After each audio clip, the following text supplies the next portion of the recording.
Hello everyone. As you all know कि हमारा NDA का फुल सिलेबस यूट्यूब पे हो रहा है और उसमें हमने ट्रिग्नोमेट्री को भी स्टार्ट किया हुआ है। तो आज की क्लास में इस ट्रिग्नोमेट्री को कंटिन्यू करते हुए पढ़ेंगे हम लोग कुछ चीज़ें। जैसे कि सबसे पहले हम पढ़ते हैं कि हमने कल क्या पढ़ा। हमने कल कुछ बेसिक टर्म्स ट्रिग्नो की, कुछ उसके बेसिक रेशोज और कुछ बेसिक थिंग्स, कुछ बेसिक रिजल्ट उसको हमने लिख लिए थे। आज की क्लास ही बेटा मैं शुरू करूँगी कुछ बेसिक रिजल्ट्स के साथ। जैसे कि सबसे पहला जो बेसिक रिजल्ट हमारा है वो है, इफ कहीं आपको दिखाई दे if sine theta plus cosecant theta is equal to 2, कहीं भी है बेटा ये चीज लिखी हुई है ना, तो वहां तब देन बच्चे साइन की power n theta plus cosecant की power n theta is always 2। कब, क्यों? इसका प्रूफ मैं अलग पेन से आपको करा देती हूँ। यहाँ पे देखो बेटा, क्या मैं लिख सकती हूँ साइन थीटा और कोसेकेंट में लिख सकती हूँ 1 sine theta is equal to 2। मुझे पता है कि साइन की वैल्यू हमेशा -1 से 1 के बीच में रहती है ना। तो साइन की वैल्यू मैक्सिमम कितनी हो सकती है बेटा? 1। और 1 साइन थीटा, उसकी मैक्सिमम वैल्यू कितनी हो सकती है बच्चे? 1। और ये मिलके बन गया 2। अगर sign theta plus 1 sine theta कहीं पे 2 गिवन है, यानी कि अगर उसकी पावर में कुछ भी कर दूं, अब इस 1 की पावर में कुछ भी कर दूं, हमेशा वो 2 ही रहेगा। ठीक है, ये इसका मतलब सोल्यूशन है। अपने को क्या सिर्फ बेसिक्स याद रखना है। बेसिक्स में याद रखना है कि if there sine theta plus cosecant theta is equal to 2, then always sine n theta plus cosecant raised to power n theta is always 2। इसी में हमारे पास कुछ और भी सेम टर्म्स हैं, जैसे कि first if, second if cos theta plus sec थीटा secant theta is equal to 2। ठीक है, देन समझ रही हो क्या मैं क्या लिखने वाली हूँ? cos to the power n theta plus secant to the power n theta is also 2। Okay, इसी हिसाब से एक और टर्म है हमारे पास, that tangent theta plus cot theta is equal to 2। Then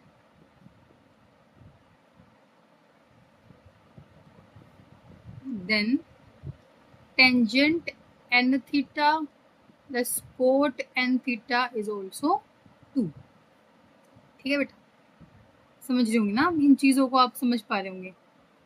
उसके बाद बच्चे हम ना कई बार कुछ ऐसे क्वेश्चंस भी देख सकते हैं। आपको क्वेश्चन दे देगा वो और आपको बोलेगा कि बताओ ये इंक्रीजिंग फंक्शन है या डिक्रीजिंग फंक्शन है। जैसे कि मान लो मैं आपको कोई क्वेश्चन दूं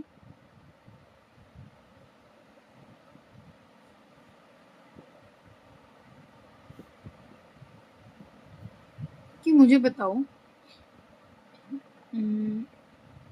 क्वेश्चन नहीं, पहले आप पढ़ लेते हैं ना फंक्शंस कैसे काम करते हैं। देखो मुझे ट्रिग्नोमेट्रिक रेशियोज होते हैं मेरे पास, कुछ ट्रिग्नोमेट्रिक रेशियोज ना। सबसे बेसिक काम हमने आज तक किया है साइन कोस और टेंजेंट के ऊपर, राइट। आज भी हम क्या काम करेंगे? साइन कोस और टेंजेंट के ऊपर हमारा काम करेंगे। बेटा देखो, ये बात चलेगी 0 to 90 डिग्री एंगल के बीच में, 0 to 90 degree. Okay, sine theta जो है आपने देखा है, साइन थीटा की वैल्यू जाती है 0 से लेके 1 तक, साइन 0 से साइन 1 तक वैल्यू जाती है 90 में, है ना। यानी कि जो साइन थीटा है मेरा इज इंक्रीजिंग फंक्शन। याद करने का तरीका आप इसी तरह याद कर सकते हो। जो साइन थीटा है बच्चे, वो साइन 0 0 होता है, साइन 90 1 होता है, यानी कि 0 से 1 तक मूव करता है बढ़ते हुए। इसको मैंने इंक्रीजिंग फंक्शन बोल दिया। इसको थोड़ा ऐसे, ये मैंने ऐसे साइन करता कि पता लगे इंक्रीजिंग फंक्शन है, इंक्रीजिंग फंक्शन है। और मुझे पता है कि -1 से लेके साइन थीटा की वैल्यू रिवॉल्व भी करती है 1 तक, अभी हमने जस्ट पढ़ा है। सिमिलरली है मेरे पास कोस थीटा। कोस थीटा को बेटा मैं जानती हूँ कि इसकी वैल्यू भी साइन थीटा, सॉरी इसकी वैल्यू भी -1 से लेके 1 के बीच में रिवॉल्व करती है। बट कोस थीटा हमारा जो है बेटा वो डिक्रीजिंग फंक्शन है, इज डिक्रीजिंग फंक्शन। ऐसा क्यों? देखो कोस 0 पे कोस की वैल्यू कितनी होती है बेटा 1, और कोस 90 पे कितनी होती है 0।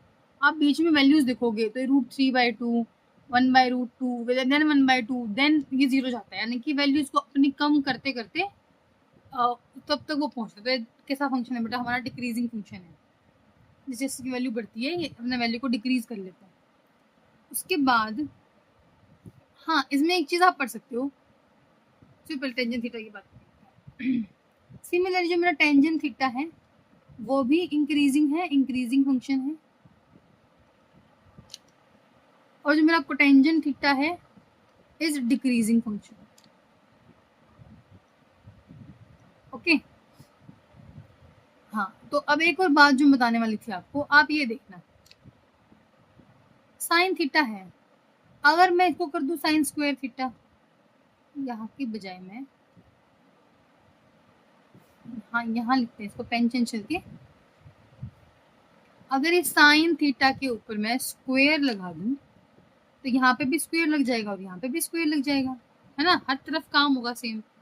तो -1 का स्क्वायर कर दूंगी तो वहां पे वो क्या बन जाएगा बेटा 1, राइट। और साइन स्क्वायर थीटा और 1, 1 to 1 तो नहीं जाएगा ये, है ना।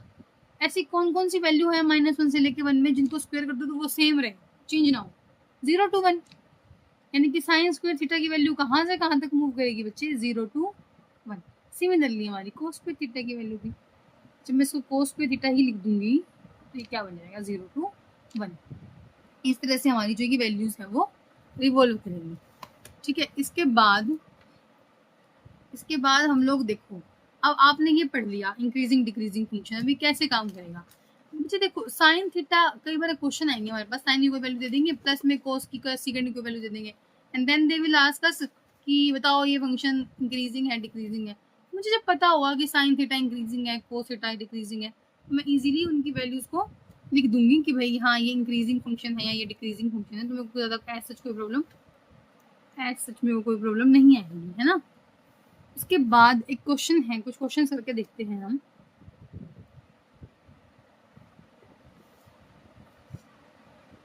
इसके बाद मैं आपको अलाइड रेशियोज पढ़ाऊंगी। अभी कुछ क्लासेस में क्वेश्चंस कम हो पाएंगे, ज्यादातर हमारा टॉपिक चलेगा, देन फिर हम लॉट्स ऑफ क्वेश्चंस कर लेंगे, प्रैक्टिस क्वेश्चंस कर लेंगे। क्वेश्चन है बेटा देखो, the value of 5 sin 8 theta plus cos 8 theta minus 2 sin square theta plus cos square theta plus 1। ठीक है मैम, मेरे को मैम दिखाई दे रहा है कि ये जो क्वेश्चन है ये सोल्व करना पड़ेगा। अब यहाँ तो आप बंद कर दोगे, लेकिन मेरे को इसके बारे में ज़्यादा कुछ नहीं पता। ऐसा क्वेश्चन जहाँ भी आए बेटा, जहाँ पे लगभग एंगल सेम हो, आपको उसकी वैल्यू निकालनी हो, आप क्या करो वहाँ पे थीटा को अज्यूम कर लो, अपनी मर्जी से आप थीटा को कुछ भी अज्यूम कर लो। यहाँ पे मैं आपको बताऊंगी साइन और कोस के केस में आप थीटा को या तो 0 मानो या 90 मानो, क्योंकि वो 0 और 1 की वैल्यू आएगी, वो इजी टू सोल्व हो जाएगा। टेंजेंट के केस में आप कभी भी उसको 0 1 नहीं मानने की कोशिश करते, क्योंकि वहाँ पे प्रॉब्लम आती है, वो इन्फिनिटी बन जाता है, अनडिटरमाइंड फॉर्म बन जाती है। तो साइन कोस के केस में करते हैं हम 0 पे स्टार्ट करते हैं। ओके यहाँ मैं लिख देती हूँ, ये जो क्वेश्चन है वो डिपेंड नहीं करता थीटा के ऊपर, ठीक है, तो इसमें हम थीटा को दे सकते हैं, लेट कर देते हैं, let theta is equal to 0 degree. अगर थीटा 0 डिग्री है तो बच्चे देखो आप 5 sine 8 0 degree plus cos raise to power 8 0 degree minus 2 sine square 0 degree plus cos square 0 degree plus 1। यही है, मुझे पता है बच्चा 5 तो 5 रहेगा, साइन 8 0, साइन की वैल्यू 0 क्या होती है 0, cos की वैल्यू 0 क्या होती है 1, minus 2 sine square theta plus cos theta, आप जानते ही थे कि ये 1 होता है, लेकिन कैसे ये भी कैसे बनता है 0 + 1 करके ही 1 बनता है, प्लस 1 5 -2 + 1 = 4। ये मेरी इस वैल्यू को क्या आएगी वैल्यू, इसमें थीटा कुछ भी होगा, आंसर क्या आएगा बच्चे 4। ठीक है, समझ में आया होगा आपको क्वेश्चन ये। हाँ ठीक है, अब इसी सीरीज में आगे चलते हुए हम एक क्वेश्चन और करते हैं।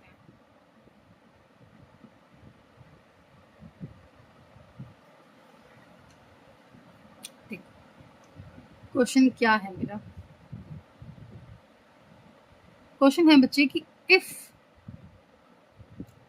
Sine alpha minus beta = 1/2 and cos alpha plus beta = 1/2, where alpha and beta are positive acute angle, where alpha and beta are positive acute angles, then basically value find करने को बोला। और ये क्वेश्चन भी अगर आप लोग नहीं कर पा रहे हो तो भाई बहुत बुरा हाल है। आप लोग आपने 10th में पढ़ा होगा ना बेटा, चलो आपने नहीं पढ़ा है लेकिन आपको अभी याद नहीं आ रहा, ऐसा भी हो सकता है कि बच्चों के लिए, तो उनके लिए तो कोई बात नहीं है। मुझे ऐसा क्वेश्चन कहीं दिखाई दे जहाँ पे आपको सामने जो वैल्यू दिख रही है वो साइन और कोस की टर्म में होती है, आपको वो वैल्यू उस टर्म में आती है, तो क्या मैं यहाँ लिख सकती हूँ कि साइन अल्फा माइनस बीटा = 1/2, मतलब 1/2 मतलब साइन 30 डिग्री, साइन 30 डिग्री, और कोस अल्फा, इसको मैं काट दूं, और बेसिकली हम इसको काटते नहीं है, ये बात मैं हमेशा बताती हूँ कि इसको काटते नहीं है। जब साइन एंगल सामने सेम होता है तो उसको कंपैरिजन करते हैं, कंपैरिजन में हम इसको ऐसे लिख देते हैं अल्फा माइनस बीटा = 30 डिग्री। मेरे स्टूडेंट्स हमेशा ही गलती करते हैं, वो काट नहीं कटता नहीं है। और फिर हम लेंगे कोस अल्फा प्लस बीटा, और अल्फा कोस की वैल्यू 1/2 होती है बच्चे 60 डिग्री पे, तो अल्फा प्लस बीटा कितना, अब याद आ गया होगा बच्चों को, मुझे पता है। अब आप देखोगे कहोगे अच्छा मैम ये वाला क्वेश्चन आप कह रहे थे, हाँ 60 डिग्री। अब मैं अल्फा बीटा की वैल्यू निकाल दूंगी, इससे अल्फा बीटा ही पूछा है ना क्या है, तो मैं क्या करूंगी, मैं इसको इसके नीचे लिख दूंगी सेकंड इक्वेशन को, ये फर्स्ट इक्वेशन है, ये सेकंड इक्वेशन है। अल्फा प्लस बीटा = 60 डिग्री, काट देंगे बीटा से बीटा, 2 अल्फा = 90 डिग्री, और अल्फा = 45 डिग्री। अल्फा 45 डिग्री है तो बीटा भी कितना है बच्चे 45 डिग्री, और मुझे पता है कि ये एंगल कैसे होते हैं। ओह बेटा सॉरी रियली सॉरी ना, 45 डिग्री क्यों होगा ना बेटा, 90 डिग्री होना पूरा ये, अल्फा इज 45 डिग्री, तो alpha plus beta = 60 degree. Alpha मेरे पास 45 प्लस बीटा = 60 डिग्री है, मेरे पास बीटा की वैल्यू बच्चे कितनी आई 60 - 45 विच इज 15 डिग्री। ओके हाँ, इस तरह से काम करता है ये। ठीक है, इसके बाद बेटा हम पढ़ेंगे अलाइड रेशियोज। अलाइड रेशियोज में क्या कैसे काम करता है, देखो हमें 0 to 90 डिग्री की वैल्यू हमने पढ़ ली कल मैम, वो तो मेरे को अभी आ गई है, हमें 0 to 90 डिग्री, लेकिन मैंने अभी आपको बताया ही नहीं कि एंगल कितने होते हैं। एंगल बच्चे हमारे 360 डिग्री तक जाते हैं, हाँ वो पैसे यहाँ पर आराम से बनाएंगे। ठीक है, 360 डिग्री तक मूव करते हैं, तो वो कैसे काम करेगा, देखना ध्यान से चीज़ों को। यहाँ लिख देते हैं थोड़ा सा,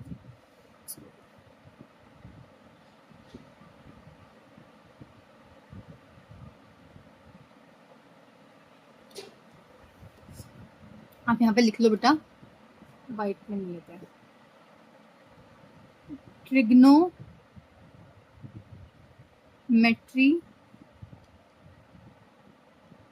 ratios of allied angles। ठीक, सबसे पहले तो मैं आपको बताती हूँ क्वाड्रेंट्स होते हैं हमारे कुछ, इसमें लेट मी चेक कि इसमें कोई स्केल है क्या।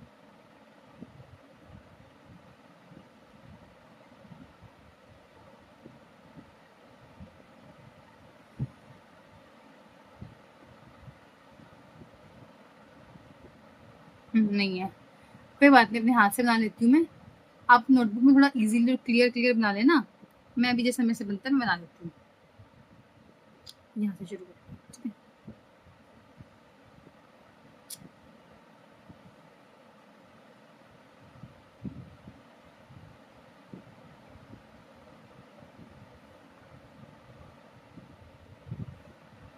हाँ बेटर है, बेटर है। और हाँ ठीक है, एक फ्लो में अच्छा बन जाता है। बेटा देखो, आप सभी को कुछ बेसिक बातें पता है, बिल्कुल ध्यान से करेंगे।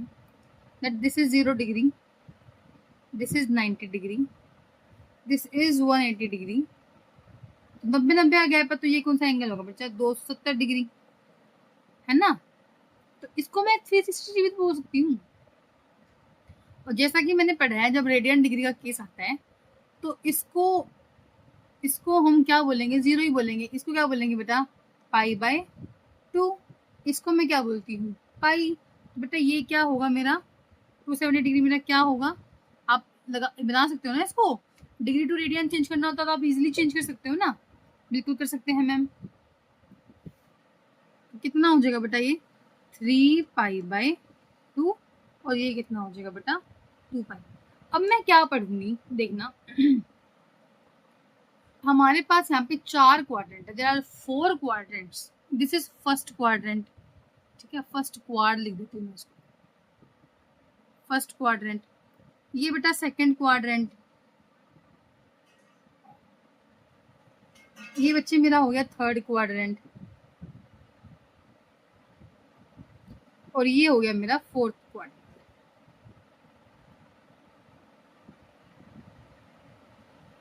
Fourth quadrant. फर्स्ट क्वाड्रेंट में देखो हमारी एक्स एक्सिस भी पॉजिटिव होती है और वाई एक्सिस भी पॉजिटिव होती है, सब कुछ पॉजिटिव है। तो इसमें आप लिख दो all positive, all ratios are positive, ठीक है। All positive, all ratios are positive.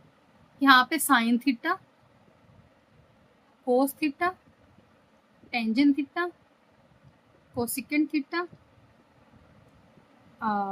Secant theta और टेंजेंट थीटा, ये सभी के सभी जो रेशियोज हैं हमारे ट्रिग्नोमेट्रिक रेशियोज, यहाँ पे पॉजिटिव वैल्यूज में ही आते हैं। आपने देखा है ना 0 to 90 डिग्री पढ़ा है हमने, तो उसमें ये सब पॉजिटिव होते हैं। सेकंड क्वाड्रेंट आया, सेकंड क्वाड्रेंट में हमारी वाई एक्सिस पॉजिटिव है, एक्स एक्सिस नेगेटिव है।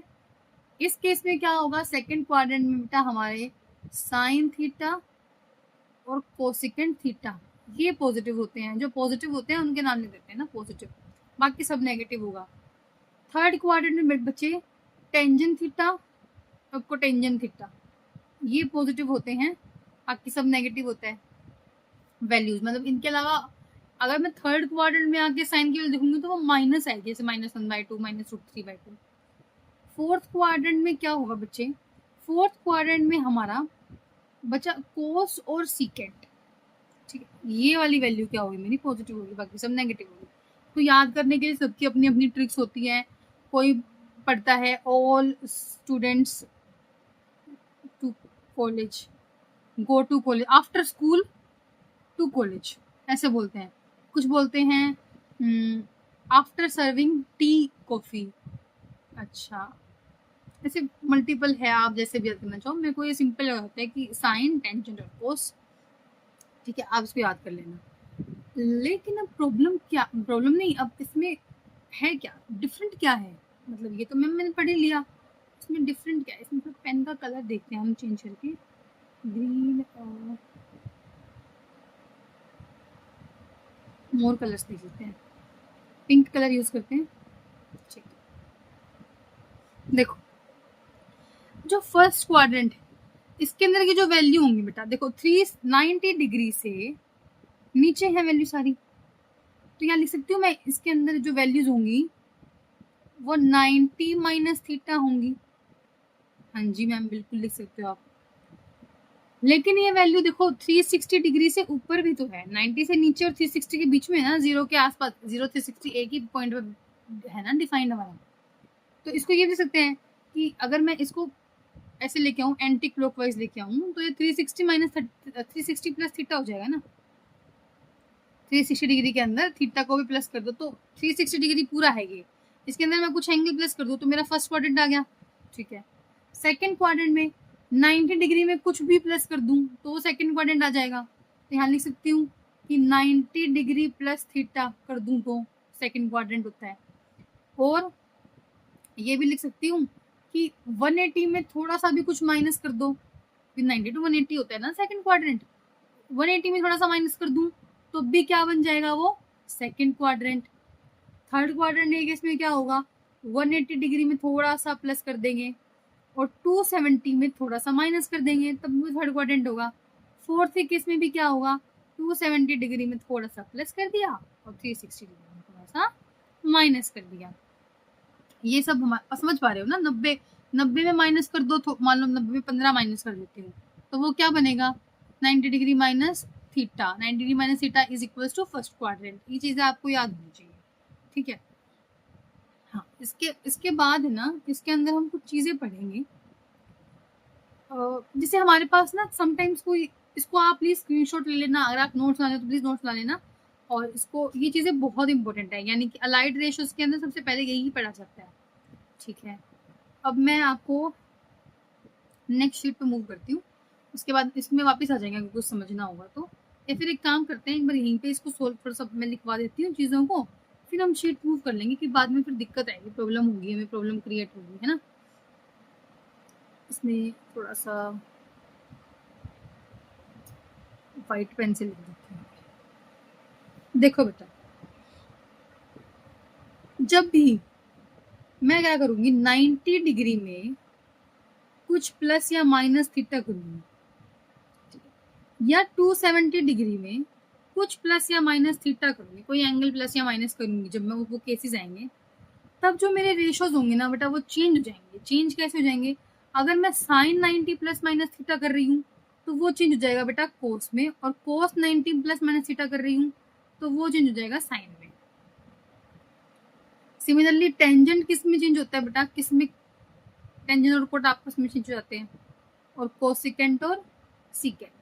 यानी कि जब जब मेरा केस आएगा ना 90 में मैं प्लस करूँ या 270 में प्लस करूँ तब वो साइन चेंज हो जाएगा, वो वैल्यू रेशो चेंज हो जाएगा। इसलिए आप कभी देखना, जब बेसिकली जो टीचर से आप स्टैंडर्ड बुक्स में क्वेश्चन होते हैं वो 180 और 360 के एडिशन में होते हैं, क्योंकि जब मैं ये एंगल को इसकी जगह लिखती हूँ 180 डिग्री प्लस माइनस थीटा और 360 डिग्री प्लस माइनस थीटा, तो no ratio change, sine sine रहता है, कोस कोस रहता है, टेंजेंट टेंजेंट रहता है, सेकेंड सेकेंड रहता है। आपको बस चेक करना होता है कि वो कौन से क्वाड्रेंट में है। मान लेते हैं कि साइन है, साइन की वैल्यू थर्ड क्वाड्रेंट में दी हुई है, मुझे पता है कि साइन तो थर्ड क्वाड्रेंट में नेगेटिव होता है, पॉजिटिव तो नहीं होता, टेंजेंट पॉजिटिव होता है, तो वहाँ पे जो वैल्यू आएगी ना साइन 30 की, उस केस में बच्चे वो माइनस आएगी, यानी -1/2 हो जाएगी, ठीक है। अभी इसके बेस क्वेश्चन करेंगे, इसीलिए हम ज्यादातर कोशिश करेंगे 180 और 360 में रखें, ताकि बार बार रेशियोज को चेंज ना करना पड़े, बार बार उसको कॉम्प्लिकेट ना करना पड़े। ओके ठीक है, अब इसको शीट को चेंज कर लेते हैं।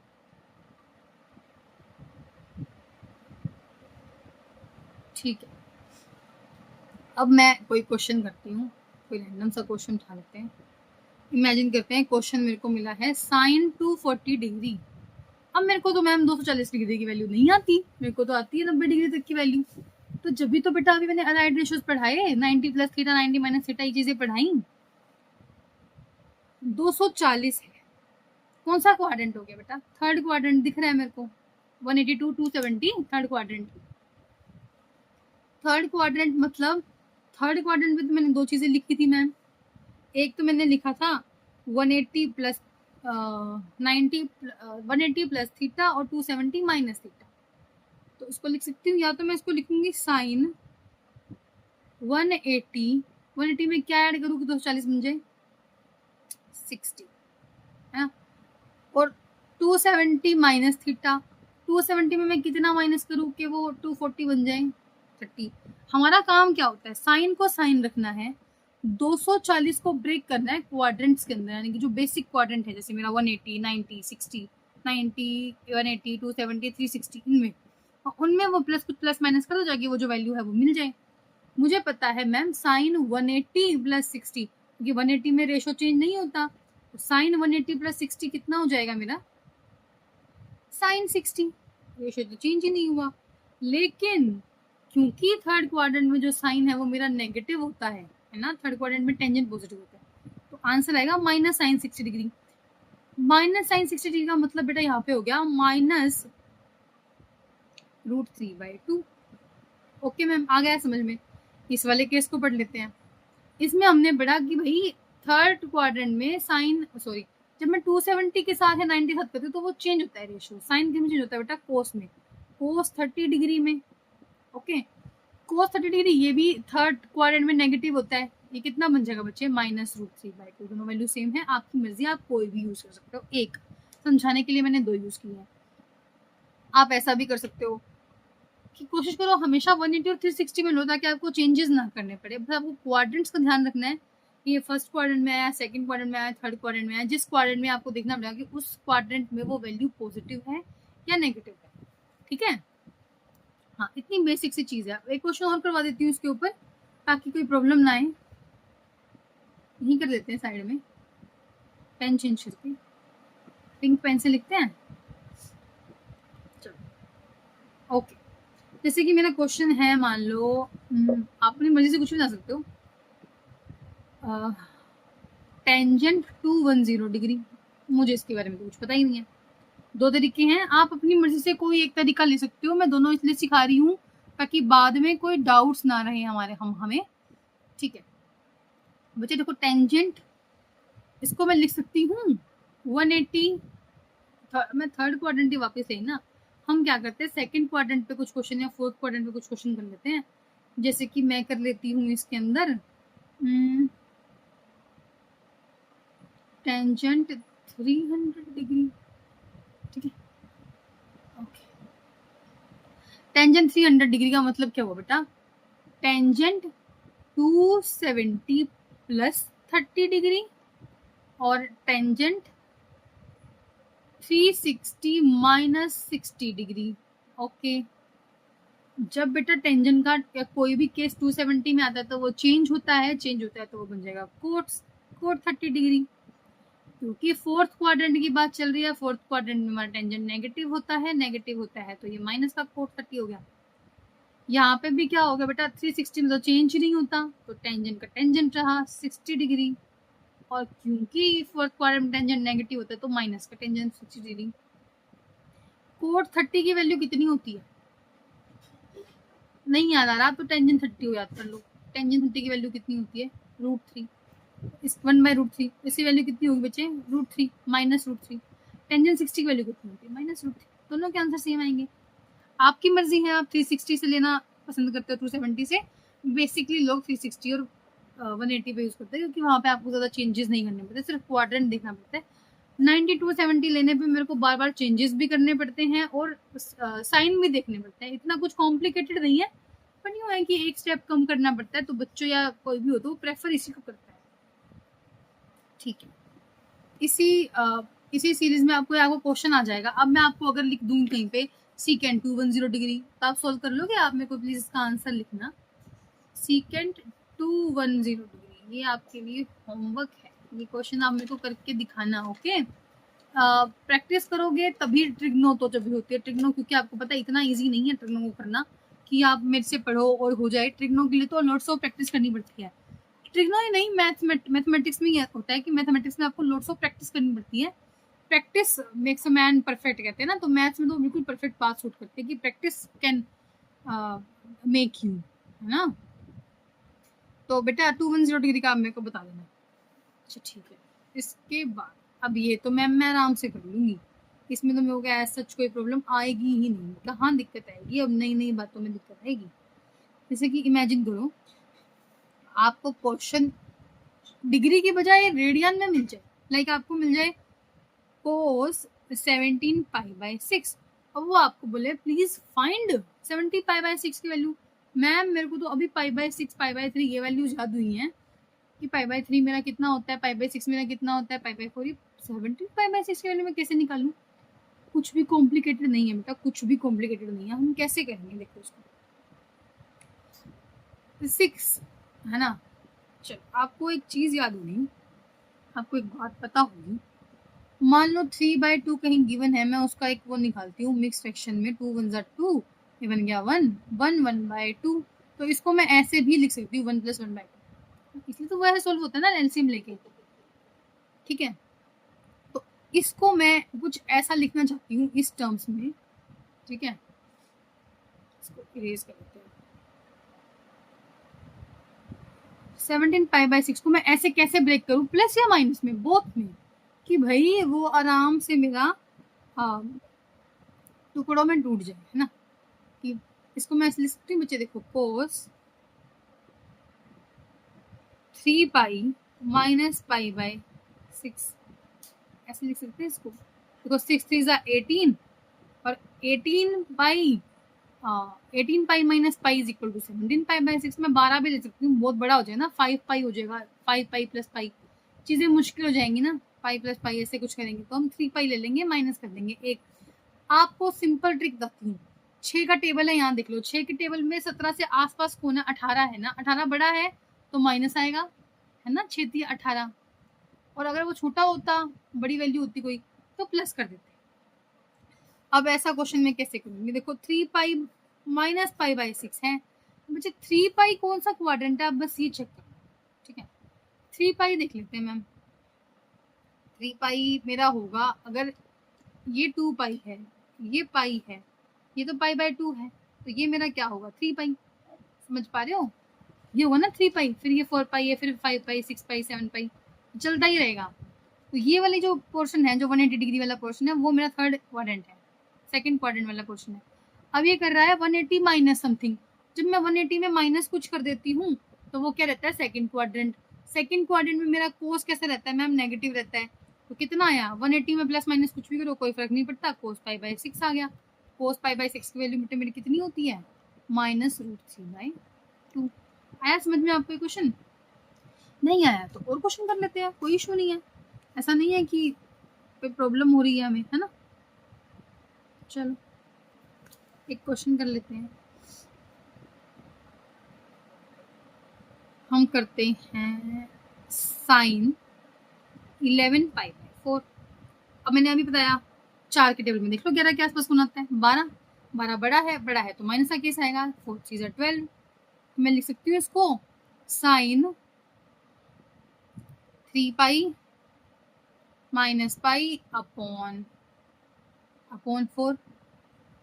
हाँ मैम मुझे पता है 3π - π, अभी मैंने जस्ट देखा 3π जो है मेरा वो सेकंड क्वाड्रेंट बन रहा है ना, ये माइनस है तो सेकंड क्वाड्रेंट में साइन हमारा पॉजिटिव होता है, तो ये वैल्यू कितनी आई बच्चे, sin π/4 की sin π/4 की वैल्यू कितनी होती है, 1/√2। यही क्वेश्चन मैं टेंजेंट के लिए कर दूं, टेंजेंट 11π/4 सेम केस कर दूंगी मैम, इसमें मेरे को कोई डाउट ही नहीं आ रहा। तो भाई 3π - π/4, मुझे पता है भाई कि 3π मतलब 180 माइनस सेकंड क्वाड्रेंट में टेंजेंट नेगेटिव होता है। जब टेंजेंट नेगेटिव आ गया मेरा सेकंड क्वाड्रेंट के अंदर, इट मींस वो है मेरा टेंजेंट π/4। टेंजेंट π/4 कितना हो गया बेटा मेरा 1। इस तरह से हम कोई भी क्वेश्चन आएगा तो आराम से कर देंगे, ठीक है, हाँ बिल्कुल कर देंगे, बिल्कुल। इसके बाद एक क्वेश्चन करते हैं,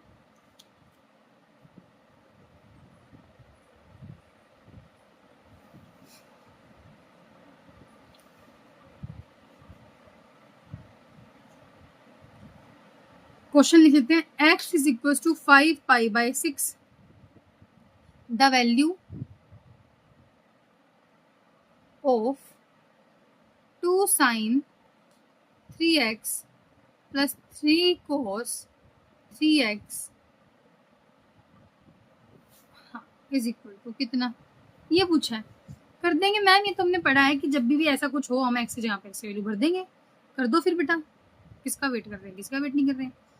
2 sin 3 एक्स की वैल्यू बच्चे मेरी कितनी है 5π/6, 3 cos 3 एक्स की वैल्यू बच्चे मेरी कितनी है 5π/6, काट देंगे, 3 2 = 6, 3 2 = 6, यहाँ लिख दो 2 sin 5π/2 प्लस में 3 cos 5π/2।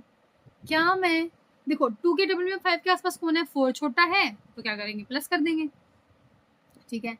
इसको लिख दूं मैं 2 sin 2 2 = 4 2 pi plus pi upon 2 pi plus pi upon 2, 2 ज़ा 4 पाई। यहाँ पे भी हो जाएगा बच्चे 3 कोस 2 पाई प्लस पाई बाय 2। अब ये जो केस है मेरा, इसमें मैं 2 पाई मतलब मेरा फोर्थ क्वाड्रेंट के आसपास की term, first and fourth quadrant में 360 डिग्री, 360 डिग्री प्लस है तो फर्स्ट क्वाड्रेंट है, फर्स्ट क्वाड्रेंट में सब कुछ पॉजिटिव होता है, तो 2 sine pi by 2 plus 3 cos pi by 2। मेरे को पता है मैम कि साइन पाई बाय 2 यानी कि 90 डिग्री पे क्या होता है, 1 होता है, तो 2, और साइन कोस 90 डिग्री पे क्या होता है, 0, विच इज इक्वल्स टू 2। ठीक है, कोई मुश्किल नहीं है, अब ये चीजें हम आराम से निकाल सकते हैं, है ना। ठीक है बेटा, ठीक है। इसके बाद हम क्या पढ़ेंगे, आप ना बेटा कुछ बातें याद रखना। आज का रिजल्ट से स्टार्ट की थी क्लास, रिजल्ट पे एंड कर देंगे। हम ना एक चीज हमेशा याद रखेंगे कि जो कोस होता है ना मेरा, कोस पाई, कोस 3 पाई, कोस 5 पाई, इन सब की वैल्यू बच्चे 1 होती है, -1। जब भी ओड आ जाए ना मेरी पाई, उस केस में -1 होती है। जब भी मेरी जो पाई है वो आ जाए इवन, 2 पाई, 4 पाई, 8 पाई या एनी पाई जो कि इवन हो, तब आंसर आता है बच्चे सिर्फ 1, इवन पाई के केस में। ये बातें आपको बहुत काम आएंगी। सिमिलरली अगर आ जाए मेरे पास cos pi by 2, 3 pi by 2, 5 pi by 2, तो वो क्या रहता है हमारा 0, जब भी वो ओड होता है। ठीक है, ठीक है। एक और आप लिख लो कि साइन पाई, 4 पाई, 2 पाई, 3 पाई, कुछ भी आ जाए, ओड आ जाए, इवन आ जाए, उस केस में मेरा क्या रहता है बच्चे, हमेशा 0। ठीक है, ये चीज़ें आपको क्लियर होंगी। आज की क्लास में हमने कुछ रूल्स पढ़े हैं, 2-3 क्वेश्चंस किए हैं, फिर हमने अलाइड रेशोज पढ़े हैं जो कि आपके लिए मस्ट है। बाद में धीरे धीरे क्वेश्चन में बार बार अलाइड रेशोज आएंगे ना, मस्ट है हमारे लिए अलाइड रेशोज, हमने वो पढ़ लिए। हम अलाइड रेशोज को कैसे उनकी वैल्यूज फाइंड कर सकते हैं, हमने ये पढ़ लिया। हमने पढ़ लिया कि ओड पाई में क्या होता है, इवन पाई हो जाती है तब क्या होता है, ये चीज़ें हमने पढ़ ली। आप प्लीज़ प्रैक्टिस करो, मेरी व्हाट्सएप कम्युनिटी को ज्वाइन करो, ताकि आपको कोई भी जो भी क्वेश्चंस वगैरह है, बीडीपीपी वगैरह है, वो चीज़ें आपको शेयर करती हूँ वहाँ पे, आप वहाँ से एक्सेस कर पाओ उस चीज़ों को। और बेटा thank you for watching this series. Please like किया करो वीडियो को अगर आपको वीडियो अच्छी लगती है, और सब्सक्राइब करो चैनल को, और कमेंट करो आपकी क्यूरीज, आपको अच्छा लगा तो आप वो भी कमेंट करो, आपको कोई डाउट है आप वो भी कमेंट करो, आपको कोई भी दिक्कत आ रही है, कुछ पूछना है, कुछ कहना है, प्लीज़ कमेंट इट डाउन बेटा। And thank you for watching this series, and best of luck for your journey beta.